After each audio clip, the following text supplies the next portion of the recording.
We also feel for Leland there, although you got to understand, a late first, early second year, an important pick to the football team. I'm not really trying to just stoke him up here. I'm just trying to say that not everybody can go 1, 2, 3, 4, 5, 6, 7, and he'll have a chance on the field. But what we were talking about with the Ravens linebackers, I mean, Pepper has been there a long time. They had Banks there last year, remember, who's been there since they invented the National Football League. So there's no question that this is a position of need for Baltimore. I mean, Sal put it, I think, as well as he could. Teddy was not going to come out of this draft without a linebacker. This is definitely an area of need. There's no question that this pick is going to help the Baltimore Ravens. And Leland McElmore, the thing that he has to not worry about is he is going to go someplace where somebody expects him to play football. So I know it's taken a little while. I sat around for 4 rounds. I don't think he's going to be around that long. He'll wind up going someplace where he can help a football team. Right now, teams are filling needs, and they're running out of people that can fill those holes for him. Mel, I think that this is a very, very good pick for Baltimore. I think it is. I think when you look at Ted Marchapro, after getting Ogden, which I'm sure surprised Ted, he had to come out of this draft with a running back or a linebacker, and the linebacking core was Marvin Lewis. I know Marvin was probably in there saying, hey, you got to get me a linebacker. Absolutely. We're a 3-4 team. We want that kind of flexibility. All they have coming back is Craig Powell off an injury. They have Pepper Johnson, who is reported to be overweight right now.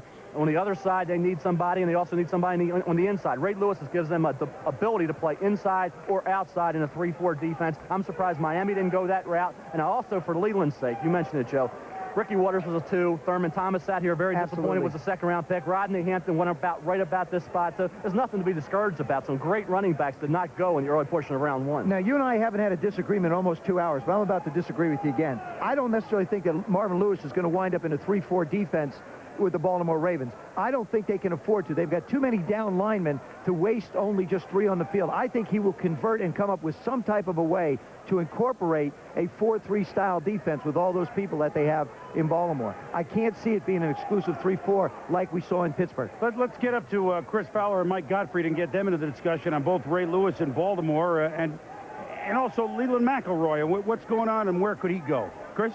Well, Chris, first of all, Ray Lewis, really a compelling human story. For every other guy we've seen drafted today, it really is a joyous day. It's the culmination of a lot of hard work. It really is the fulfillment of a dream.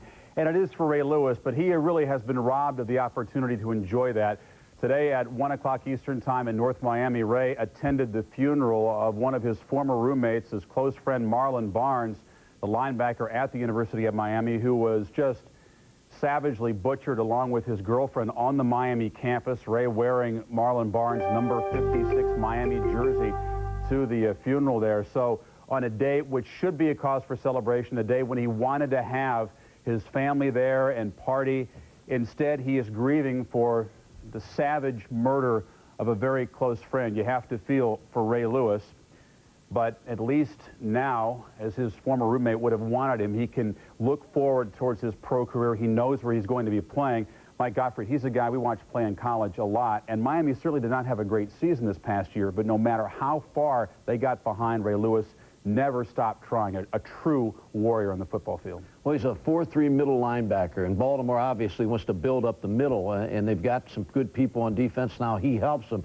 But what's happened to him the last year at Miami is not as good a defensive tackle play, so people got to him as a middle linebacker a little bit more. You look at a middle linebacker, you want somebody who can diagnose a play and then go make plays. Ray Lewis did that. He ran to the football, made tackles.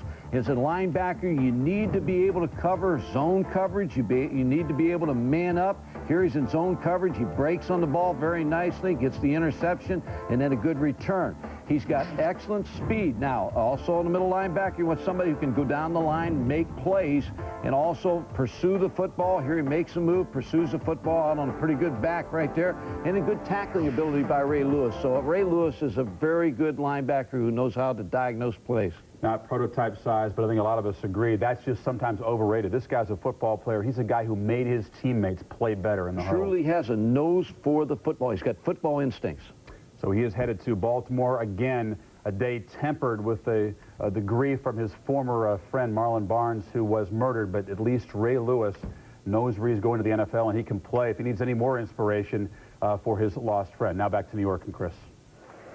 All right, Chris and Mike, well put. As the Green Bay Packers have about 9.5 minutes to go A player that they're thinking about is offensive line help, and maybe it's Jason Lehman, although that's an interesting pick. I know they wanted Mayberry. Here's the pick. The Green Bay Packers have selected John Michaels, tackle from USC. Kansas City is on the clock. Well, here's where the Packers were going. The Green Bay Packers, they're going to get another year or two out of Kenny Rutgers at left tackle. He's been a fine player for him for years.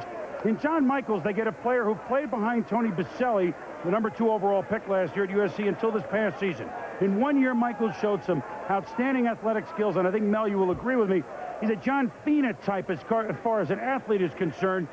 And the Packers feel that on offensive line, they can move him right in. He can learn from Rutgers. They're not worried about him starting right away unless they have injury problems, but he's a guy that they certainly need offensive linemen there. And Sterling Sharp, you know, you got to protect the quarterback if you're going to move the ball through the air. You like the pick for the Packers, Sterling? Chris, I really do. It's a good pick for them because they don't know whether Kenny Rutgers is going to play another year or not. Not only that, all of their stars, Robert Brooks, Brett Favre, Edgar Bennett, are very, very young.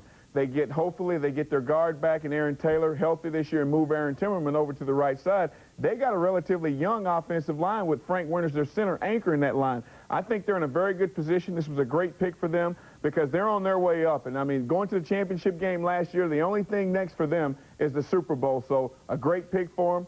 Chris, back to you.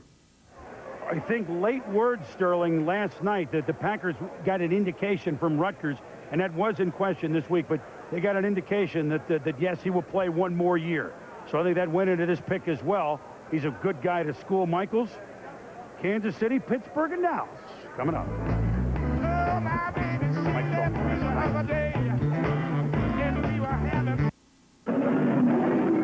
This is a scary sound, but this can be a scarier sound.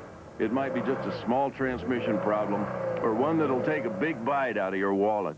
To tame your worries, AMCO centers have expert technicians with state-of-the-art diagnostic tools. Fact is, half the cars serviced by AMCO centers don't need a new transmission. Bring your car to AMCO. It can be a jungle in there. AMCO, AA MCO. Now, Perkins has an offer that'll shake you up. Start with 4 scoops of ice cream. Your choice of chocolate, strawberry, or vanilla. Served with a 3rd-pound cheeseburger, a pile of fries, and Heinz ketchup. It's the big shake-up at Perkins. All this for only $5.99. How can you pass it up? Perkins, breakfast, dinner, and everything in between. Tomorrow, it is the shortest track on the circuit. To win at the tight flat track of Martinsville, you've got to go fender to fender all day long. The Goodies Headache Powders 500, tomorrow at 1, only on ESPN. Introducing the Michelin X1 with a 6-year unlimited mileage tread life warranty. It gives you better wet traction than any rain tire, plus control in any driving condition. After all, it hasn't rained that much in years. After one half of football, San Francisco leads New York 540 to 310. In the future, it won't be just how hard you play, but how good your sports drink works. With a third more carbs than Gatorade and B vitamins to unlock carbohydrate energy. All Sport is not just a thirst quencher. It's a body quencher. Isn't that new 300-pound ball? Yeah, here you go. Introducing the Michelin X1 with a 6-year unlimited mileage tread life warranty. It gives you better wet traction than any rain tire, plus control in any driving condition. After all, it hasn't rained that much in years. Never! Never, I can't believe that.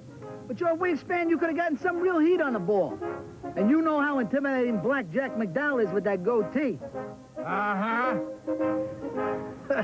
With that weird beard of yours, no one would have went near your heater. Never threw out an opening day pitch. You know, I think FDR threw out a couple and he wasn't even into baseball. I think he was more into, like, sailing and tennis. And Hoover, I don't even think he liked the sport. Harding, forget it. Polaroid presents the NFL Draft Snapshot. Thurman Thomas a short while ago. A sleeper pick. Well, now, there's Thurman. He's realizing that sooner or later, someone has to take a back of his quality. He just had been hoping that it would be in the first round. The phone has finally rung in Stillwater, Oklahoma for running back